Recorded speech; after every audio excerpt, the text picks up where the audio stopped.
gitu. Tapi kalau teman banyak gitu. Tapi yang bisa saya percayakan, saya bisa jadikan tempat sharing itu juga bisa dihitung dengan jari lah. Kalau saat ini sih ya, kayaknya hubungannya udah jauh lebih baik karena mungkin proses pendewasaan juga ya.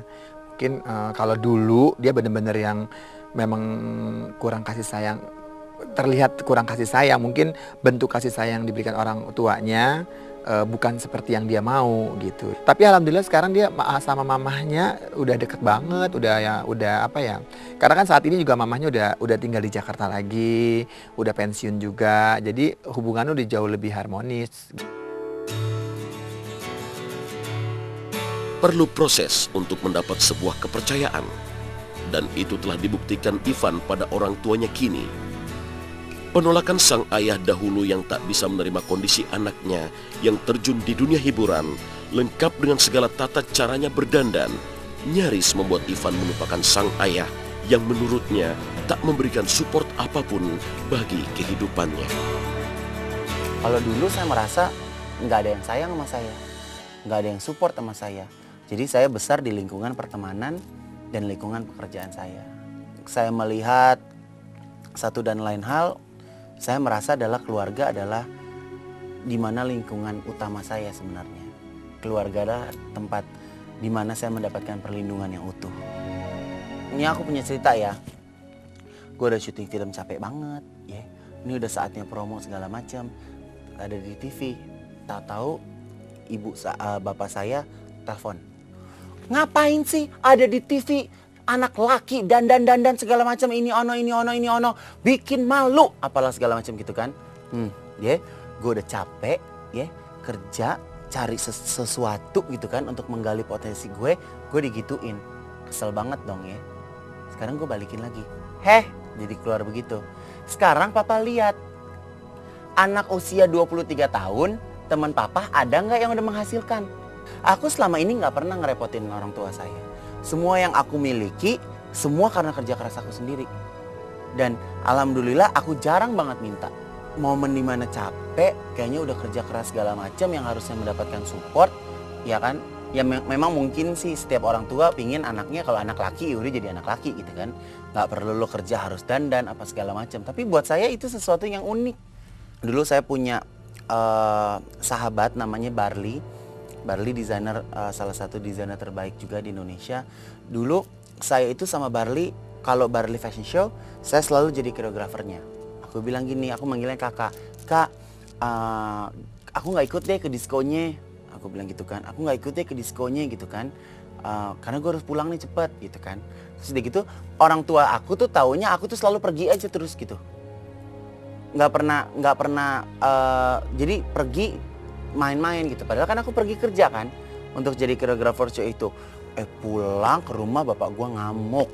Ivan tuh dulu sebenarnya aku kenal dia dari teman main, tapi akhirnya aku ajak dia untuk jadi koreografer gitu. Karena buat aku adalah dia sosok yang memang serba bisa gitu. Dan dari dulu sampai sekarang dia nggak berubah. Ya centilnya, ya bercandanya gitu. Sesibuk apapun Ivan, yang gue tahu sih dia selalu menyempatkan waktu buat jalan sama kedua orang tuanya gitu kan. Dia selalu romantis dalam bentuk lain gitu. Dia kayak misalnya ke lokasi syuting ke kita aja suka bawain oleh-oleh apa, makanan apa, yuk kita makan bareng. Lu mau ini nggak segala macam gitu. Terus ke orang tuanya pun kita aja nggak ada hubungan darah, dia begitu baiknya apalagi sama orang tua, kakaknya segala macam. Dan dia sama kakaknya sangat dekat. Di balik kisah panjang perjalanan seorang Ivan Gunawan, sesungguhnya seperti apa ia menilai pribadinya sendiri? Saya adalah sosok yang menyenangkan. Saya sosok yang tidak bisa hidup sendiri. Saya harus dikelilingi oleh banyak orang karena saya memang pertama saya sangat takut sekali tidur sendiri. Bukan takut gimana ya, kayaknya nggak enak aja kalau tidur di sebelah nggak ada orang gitu. Jadi saya orangnya sedikit posesif apabila saya menyukai seseorang dan kita menjalin sebuah hubungan. Terus udah gitu, ya saya enjoy sekali menjadi diri saya karena saya merasa diri saya unik Saya memiliki hayalan saya tanpa batas. Tapi kalau dia pengen kenal sama satu orang, siapapun dia akan ngelakuin apapun gitu. Dia orangnya sangat positif sekali, tidak hanya untuk orang terdekat ya, untuk orang teman dekat atau sahabatnya pun dia sangat positif sekali. Kalau udah sama dia main harus sama dia gitu. Dia kalau udah sayang sama orang, sama karyawan, sama siapapun, dia bisa lebih sayang sama kita gitu. Dia pede banget dari zaman dulu. Awal mungkin pas dulu agak-agak sedikit jaim, tapi akhirnya dia pede banget, dia apa adanya banget. Justru mungkin menurut gue sih dia jadi trendsetter orang-orang seperti dia gitu. Maksudnya banyak orang kemayu, tapi nggak ada yang seelegan Ivan Gunawan. Dia sangat perhatian sama orang, apalagi kalau orang itu dia suka. Kalau orang itu nggak dia suka, nggak akan dipandang sedikit pun. Jadi gitu, istilahnya sih kata dia sih, dia tuh paling jago ngangkat derajat orang. Kalau dia suka sama orang bisa diangkat setinggi-tingginya orang itu. Tapi kalau berbuat salah, kalau dia nggak suka atau ngelunjak orang itu, selesai. Kayak nggak ada di bumi ini gitu. Sikap dia dari dulu sampai sekarang itu yang nggak berubah adalah cara mandang dia ke orang. Dia selalu mandang ke orang itu dari atas sampai bawah gitu. Bikin orang minder, ciut aja gitu. Apa yang salah sih di diri gue gitu. Sampai sekarang dia gitu. Emang dia katanya gak tahu kebiasaan ngelihat orang tuh dari atas ke bawah tanpa perasaan apapun sebetulnya, tapi yang diliatin deg apa yang salah dengan baju gue ya, apa yang salah dengan gue gitu. Dan dia paling suka bikin orang minder. Kalau orang minder, orang merasa nggak pede, dia seneng. Aneh banget. Emang Ivan bisa sama perempuan gitu kan? Bukannya saya nggak bisa sama perempuan gitu, tapi memang sampai saat ini memang mau laki mau perempuan juga nggak ada yang deket sama saya.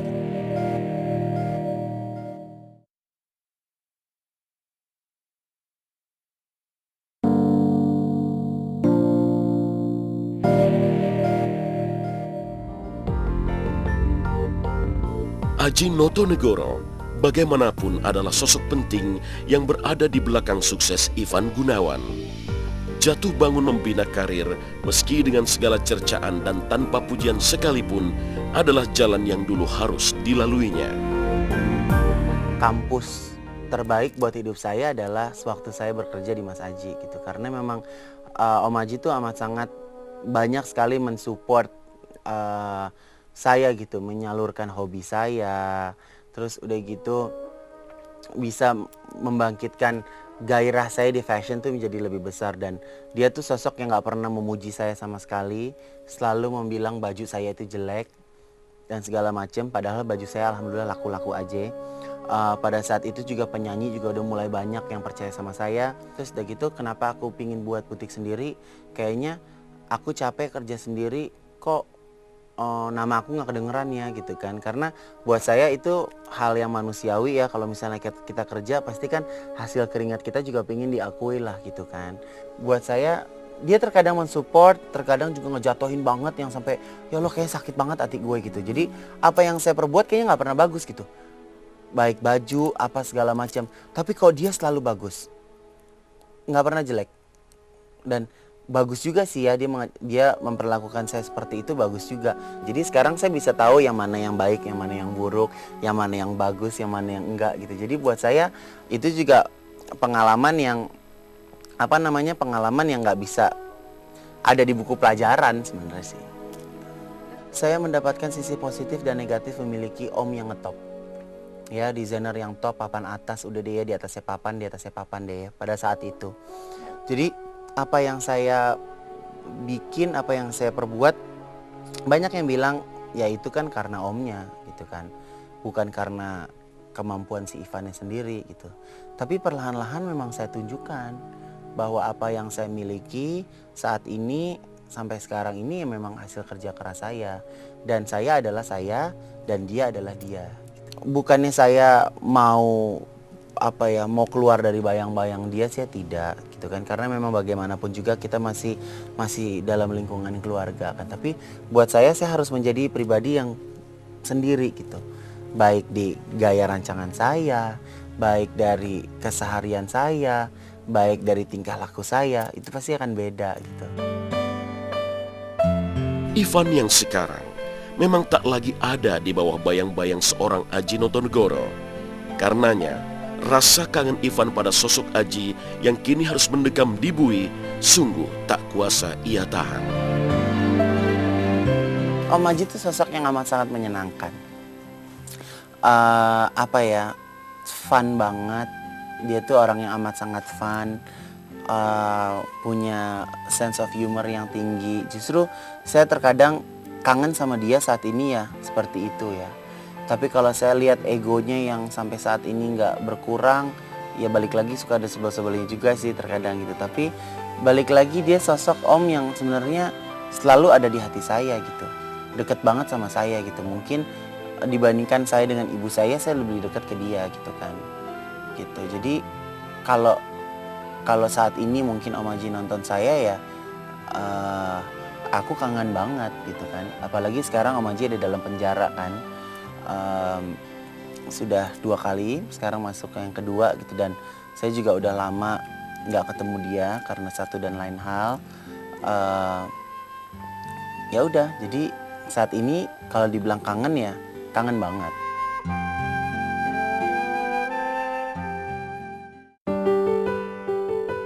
Bagaimana dengan kekasih? Seberapa penting seorang wanita atau teman dekat hadir dalam kehidupannya?